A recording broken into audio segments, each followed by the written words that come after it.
নমস্কার, আমার চ্যানেলে সকলকে স্বাগত জানাই। আজকে আমি তোমাদের শোনাবো কবি সুকান্ত ভট্টাচার্যের লেখা কবিতা ভালো খাবার। ধনপতি পাল তিনি জমিদার মস্ত, সূর্য রাজ্যে তার যায় না কো অস্ত। তার উপর ফুলে ওঠে কারখানা ব্যাংকি, আয়তনে হারালেন মোটাকোলা ব্যাংকি।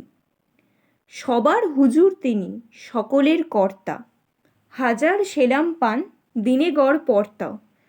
সদাই পাহারা দেয় বাইরে সেপাই তার, কাজ নেই শুধু খাই খাই বাই তার।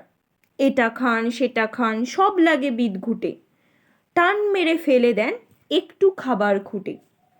খাদ্যে অরুচি তার, সব লাগে তিক্ত, খাওয়া ফেলে ধমকান শেষে অতিরিক্ত। দিনরাত চিৎকার, আরও বেশি টাকা চাই, আরও কিছু তহবিলে জমা হয়ে থাকা চাই। সব ভয়ে জড়সড়, রোগ বড় পেঁচানো, খাওয়া ফেলে দিনরাত টাকা বলে চেঁচানো। ডাক্তার কবিরাজ ফিরে গেল বাড়িতে, চিন্তা পাকালো জট নায়েবের দাড়িতে। নায়েব অনেক ভেবে বলে, হুজুরের প্রতি কি খাদ্য চাই, কি সে খেতে উত্তমতি।